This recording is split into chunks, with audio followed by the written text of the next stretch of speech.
Banten Provinsi 1000 Kiai Sejuta Santri. Itulah julukan yang masyhur untuk provinsi yang satu ini. Tak heran jika nama Banten terkenal di seluruh Nusantara, bahkan dunia internasional. Sebab ulama yang sangat masyhur bernama Syekh Nawawi Al-Bantani adalah kelahiran di Serang, Banten, yang sampai detik ini karya kitab-kitabnya rutin dikaji di berbagai pesantren hingga universitas di luar negeri. Provinsi yang dikenal dengan seni debusnya ini disebut-sebut memiliki paku atau penjaga yang sangat luar biasa. Berikut akan kami bahas 3 ulama paku Banten paling keramat yang masih hidup.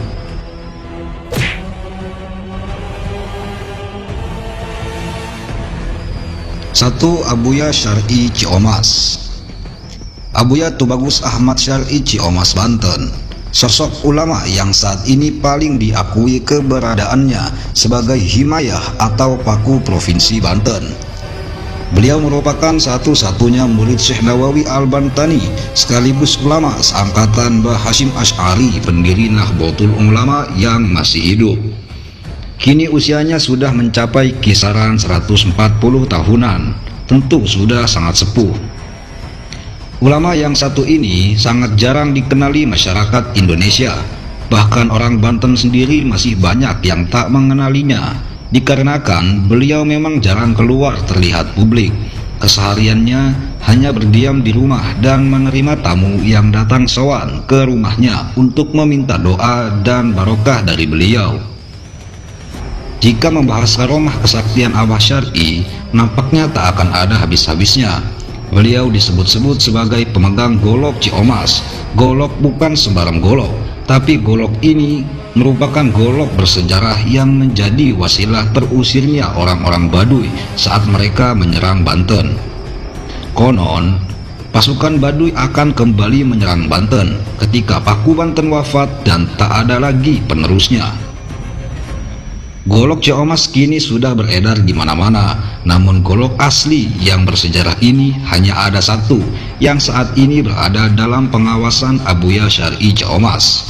Adapun golok Ciomas yang lain adalah golok biasa yang disyariati ilmu kanuragan. Tentu berbeda kesaktiannya antara golok Ciomas asli dengan golok-golok Ciomas lainnya. Banyak cerita dari orang-orang setelah sowan ke rumah beliau. Ada yang dengan perasaan senang sebab diterima dengan baik oleh beliau. Tak jarang juga yang sowan justru dimarah-marahi oleh beliau. Mengapa? Semua itu tergantung niat kedatangannya masing-masing. Konon, beliau mampu membaca niat dan pikiran orang tersebut dan alasannya datang ke rumah beliau itu untuk apa. Jika orang itu sowan karena ingin meminta solusi masalah kehidupannya, beliau sudah terlebih dahulu tahu tentang apa masalah yang sedang ia alami itu. Luar biasa, Abuya Syar'i adalah ulama Banten yang menjadi himayah atau paku dari bencana malapetaka di tanah Banten.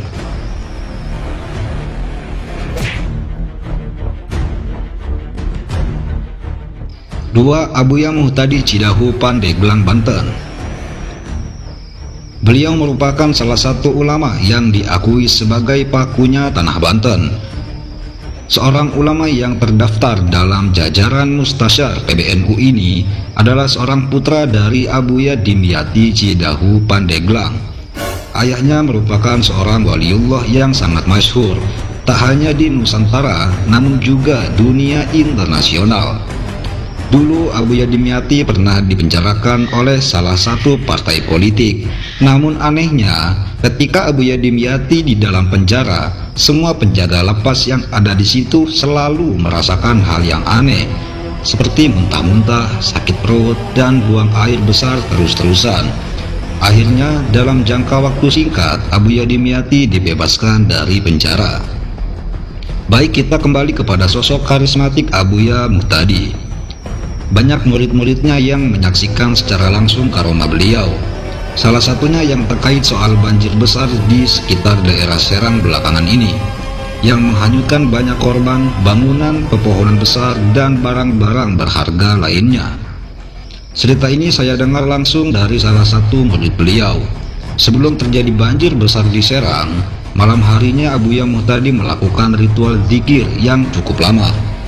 Setelah usai berzikir, beliau keluar lalu berkata pada orang-orang yang berada di situ, "Banten geus teu katahanan deui ku aing."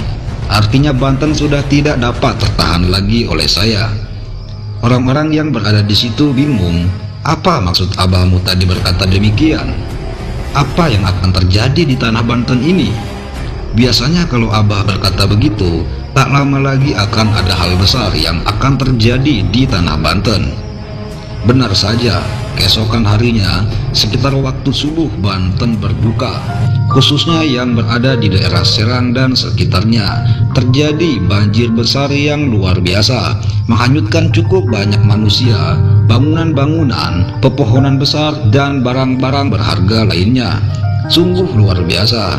Abuya Muhtadi adalah sosok ulama yang diakui sebagai himayah, penjaga sekaligus paku di tanah Banten.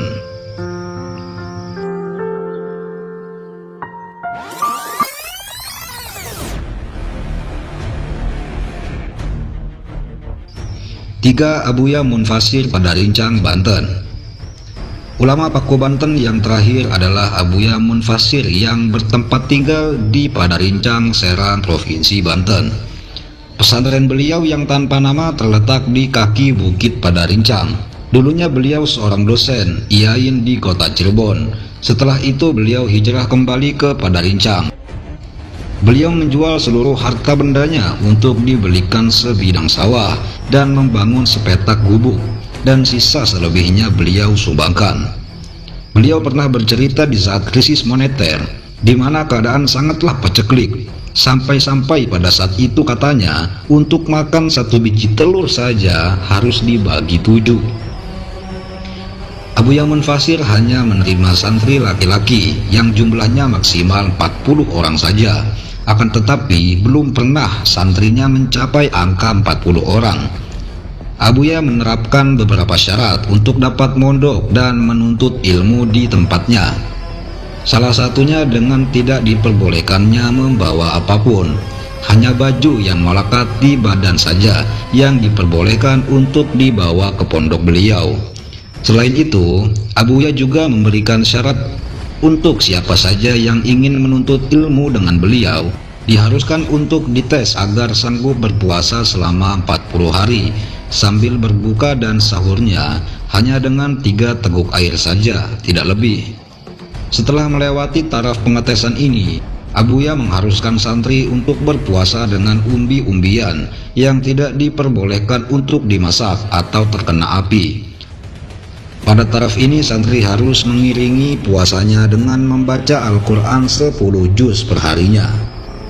Ketika semua sudah dilewati, sampailah kita pada syarat yang bisa dibilang syarat tertinggi yang diberikan oleh Abuya, yaitu harus puasa mutih, berpuasa dengan hanya nasi putih dan garam saja, dan berpuasa dari segala omongan atau tidak berbicara. Jadi jangan heran ketika berkunjung ke tempat beliau akan menemukan santri-santri beliau yang tidak mengeluarkan sepatah kata sedikit pun.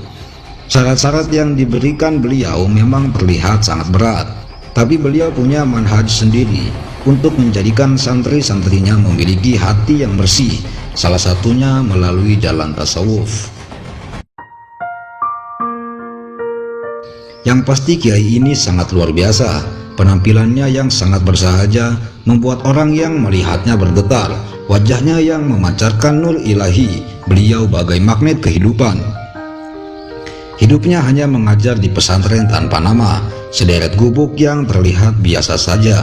Namun siapa sangka syarat untuk bergabung menjadi santri di pesantrennya begitu sulit. Bukan maksud beliau mempersulit orang dalam mencari ilmu, namun justru caranya inilah yang mengajarkan kepada kita tentang kehidupan tasawuf yang sebenarnya.